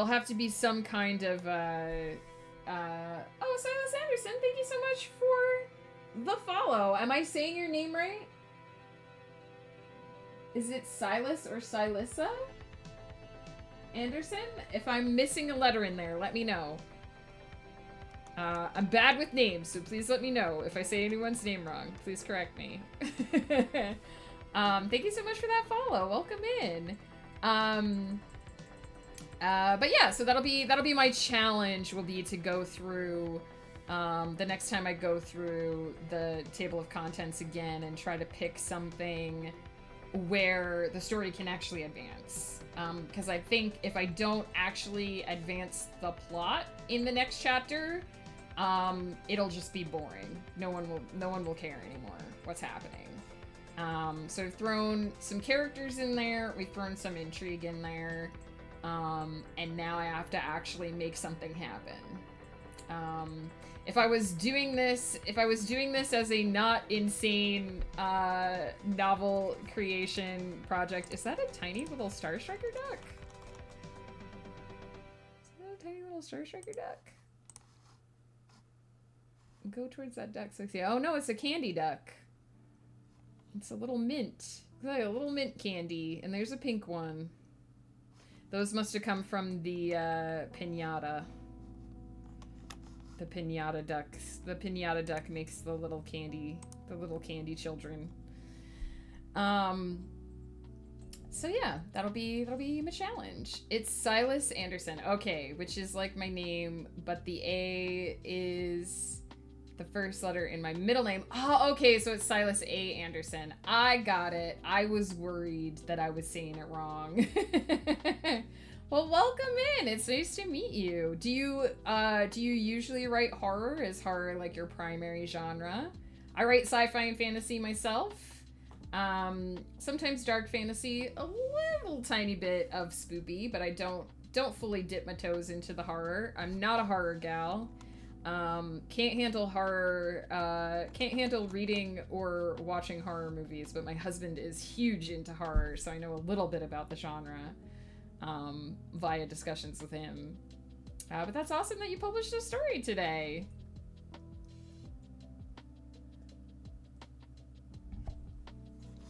I think what I'm gonna do is, I don't think I need entirely another 30 minutes to finish this off. I think I can finish it in 15. So I think what I'll do is we'll take a small break here. We'll do a half sprint. We'll use the break timer to do a small sprint.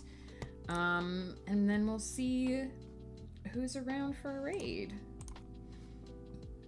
First time doing it, felt like it was good for the first time. Nice! Heck yeah. Trying new things is never a bad thing. That is how we learn. That is how we grow. That is how we stretch. I am always, one of the reasons why I do these prompts for my blog is because it's an easy way to try new things, right? If I try something new in a novel and it's 100,000 words long and it doesn't work, that is a significant time and energy commitment to something that is a failed experiment, versus if I write a 3,000 to 5,000 word something for my blog, or even a 10,000 word something for my blog, and realize, that was an interesting experiment, but I don't think I would do that again, then I get the practice in. So I like to test new narrative methods and new tropes and stuff on my blog because it lets me get some familiarity in a low stakes setting. Lets me have a little bit of fun. And that's kind of what I'm doing with this prompt novel. I definitely feel like I've been in easy territory so far because I haven't really had to make any long-term decisions about the plot. And what the plot is going to be. I'm basically like ultra pantsing a novel here. But now I'm at the point where I'm gonna have to start committing to choices. I'm gonna have to start to have consequences. And I definitely, every time I read back over that list of prompts, there are definitely a few where I'm like, I don't know how I'm gonna fit this in. I don't know how I'm gonna make this work. I've tried to sow a couple of seeds that I can pull on later for some of the prompts by keeping in mind what some of the later prompts are gonna be. But I definitely think at some point I'm gonna get to a point where I'm like, I didn't account for this prompt, and now I gotta make it work. So that'll be interesting, but that's the joy of pantsing, right? Is that you gotta go off the cuff sometimes. So I'm gonna take just a quick break here. I'm just gonna get up, move around, refresh my coffee here, use the restroom, stretch a bit, and then we're gonna do 15 more minutes of clicky clackies before I head off to lunch. And I encourage all of you to remember to get up, move around, stretch, hydrate. Very important to take care of yourself, especially if you're trying to be creative. I will pause the ducks so we don't miss anything, and I will see you in just a few minutes.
I'm back.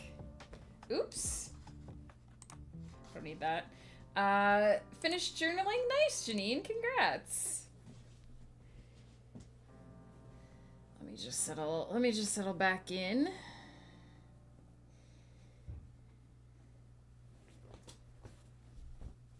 I may have thought of a title, oops, for this chapter.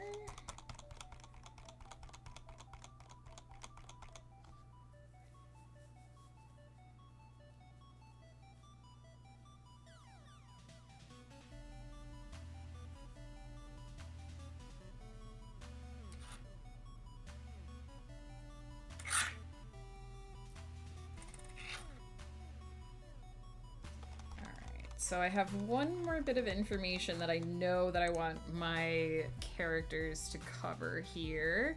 And then I just kind of need to decide where I want the scene to end.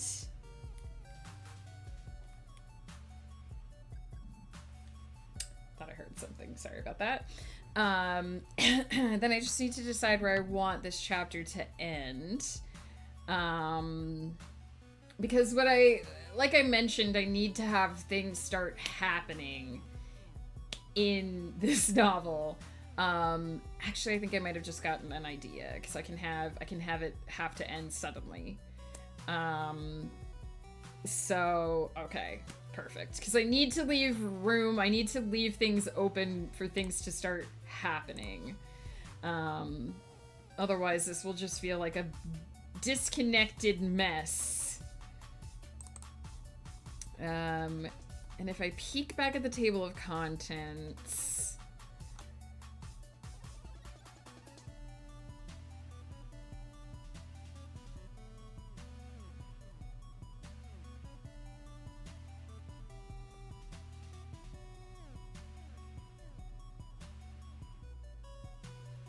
Yeah.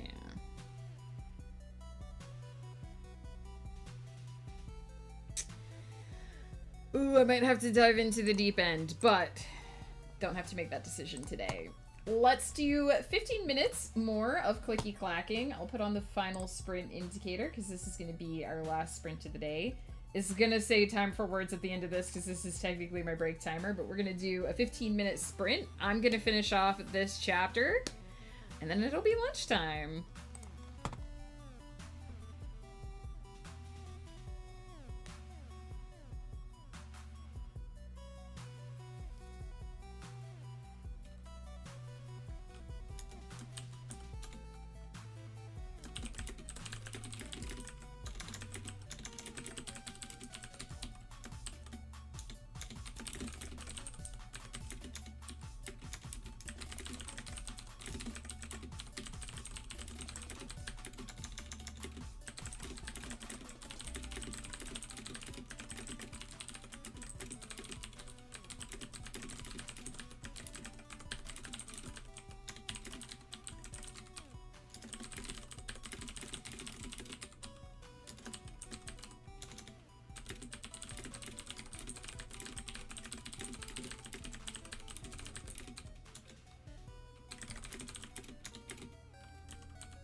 just love the idea that all of these ducks flew into space and landed on a hippo that had a glass dome and a swimming pool. Heck yeah! And they came to play pinball.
It's the cheese duck.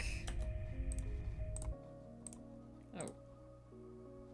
Don't get stuck in the dome again.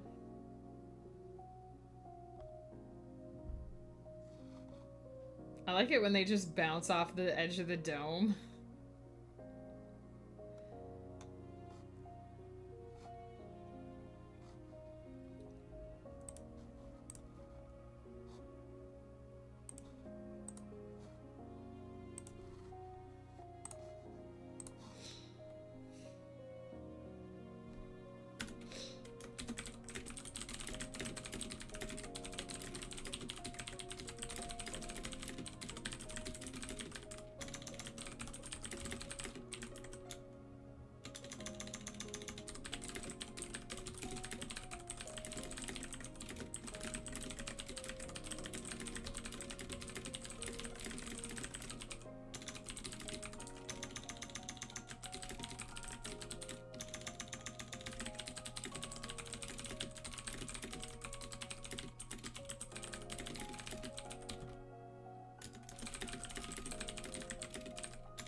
Oh, Darfin got stuck.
Goody goody gosh, thank you so much for the follow. Also, I love that name. Welcome in.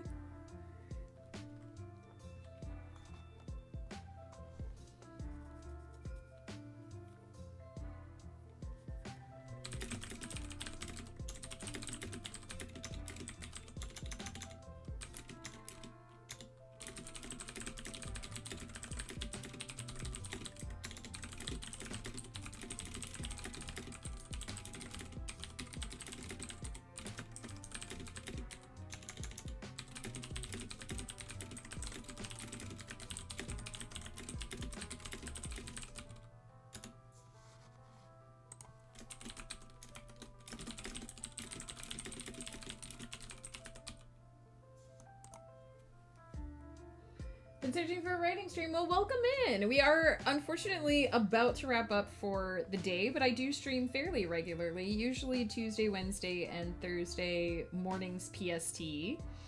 So I usually start around 10 a.m. PST and wrap up a little after 1, which it is getting on towards about 1:30 here.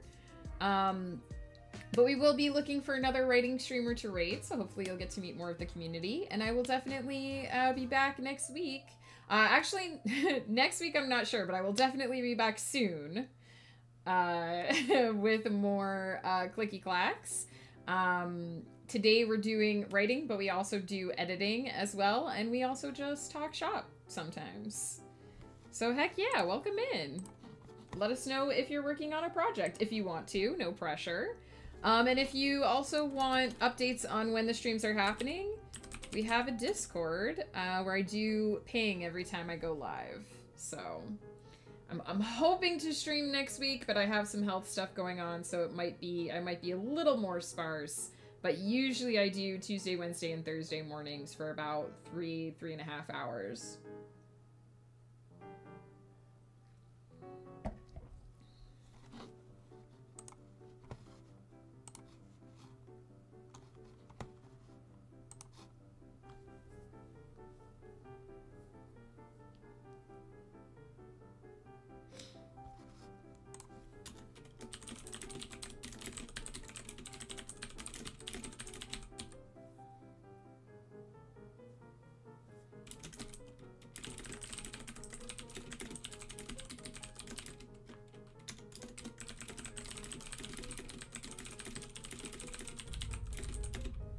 Stop going into that area.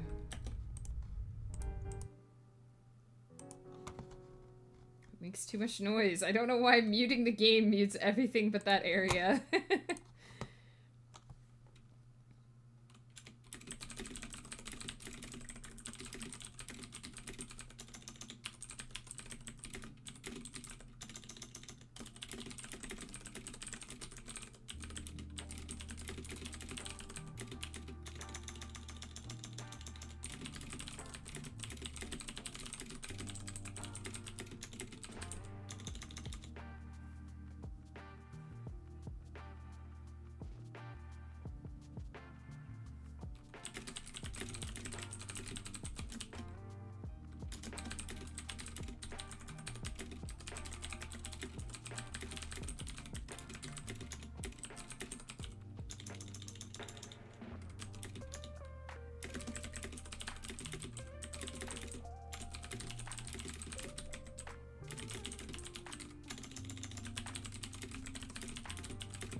right, so final word count for the stream for this scene is 4,283. And the last bit here...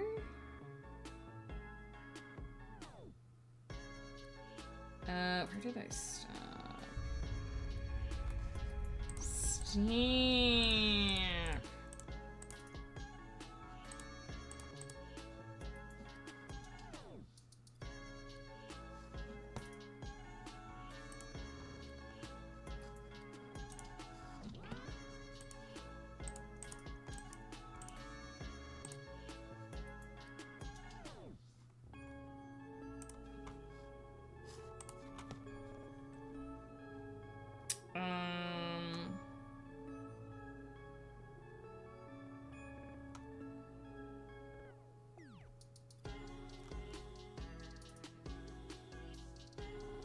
I think I started here.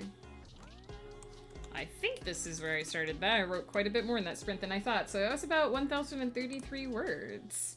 So our total is 4,283 for chapter 3 of the prompt novel. And I think I'm going to call this chapter Spectre of Memory. Because I like that. You write that down.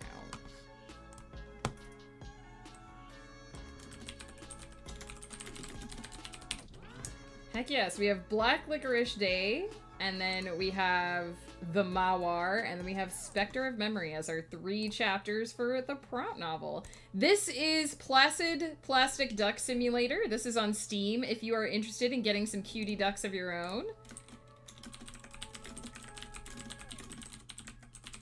Is the name of it. You can get the base game. Oh gosh, did Fireworks Duck just go? Oh gosh, how did that duck get yeeted across the whole map? You can get the base game and all of the DLCs for pretty much like 10 or 12 bucks US. Spectre of Memory, ominous. I mean, heck yeah, it's gotta be connotations. It's a novel, right? Is that a flying alligator? I didn't see it. But you are on the back of a flying hippo in space. Crocodile or alligator, cannot confirm, did not see. Why do I know so much and yet so little about these ducks? I know, right? This particular map is called Hippo Space Download. It's one of the DLCs for the game. You can just get the extra ducks without getting the space map. I think if you want all of the ducks, I think the ski map might come with some of the ducks instead of being its own expansion, so I think you'd end up with 2 maps, but yeah. And then you can see all of the available ducks. I have pretty much all of them unlocked, but you can see all of the available ducks. So these are the base game ducks. And then there's the Ducks Please Ducks, which is one of the expansions. There's the Duck Addiction Ducks, which is one of the expansions. There's the So Many Ducks, which is the newest. This is the newest expansion. And then there are the Special Ducks. These ones are special to this map. And these ones are special to the ski map. And these ones, I don't know if these ones spawn in the space map, but they spawn on the regular Infinity Cool map. And then we have, of course, the Holiday Ducks. We have the Halloween Ducks. We have the Christmas Ducks. And we have the Special Birthday Ducks. So these come with the base game, but you can only unlock them during the event periods. So yeah, these cuties hang out in the background while I get some work done. And you can name the ducks. Yeah, I did. I usually don't play the game when I'm not streaming, but I did unlock the crossword duck always have black on it like that? Interesting, I never noticed. I did unlock the Christmas ducks over Christmas break while I was not streaming because I was worried that by the time I started streaming again, they would be gone. That is a Santa duck, yeah. That is Santa Claus. There's also an elf duck, which was claimed by Exiled Fae. There's a Nutcracker. This is also one of the Christmas ducks right here, the Nutcracker. And there's a Christmas ornament duck somewhere. Oh, hey, Nordic Sparkle spawned. We got our disco duck. Heck yeah.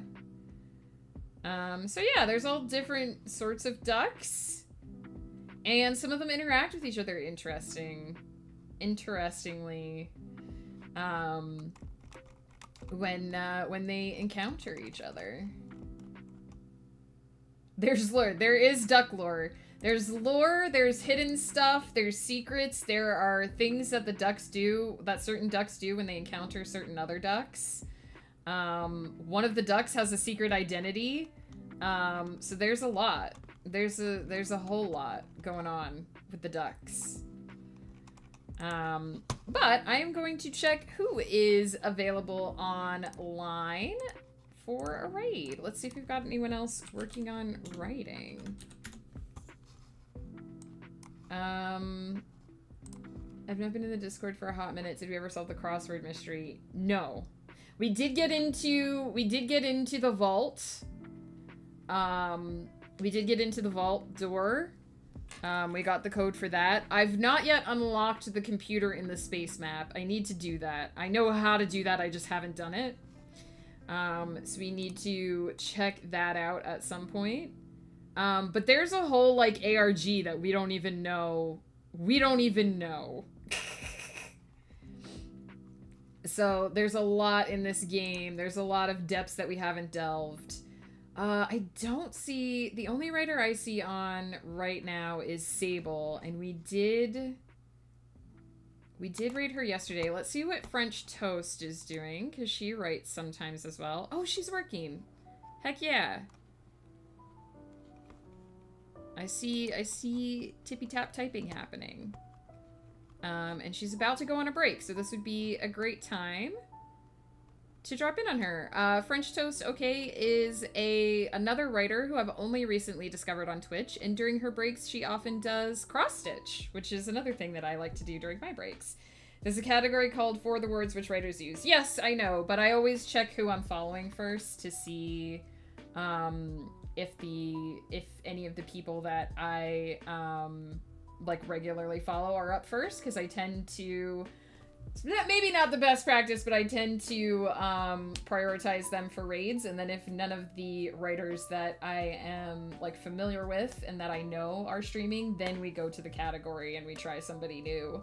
But French Toast is somebody that, well, exactly. I like to raid someone that I know first because I know you guys are getting a quality experience. But if I can't find somebody that I know, then we try to meet new people. And we have met some wonderful new writers in that way as well, so... But I met French Toast through through one of Comp's raids. And she's super sweet. She is just getting out her cross-stitch for the break, and then when she finishes her break, she'll be doing more writing, it looks like. She's doing pommos, and it looks like she's 4 out of 10 pommos, so there'll be plenty of time to get more work done for anyone who wants some productivity. So let's get that started.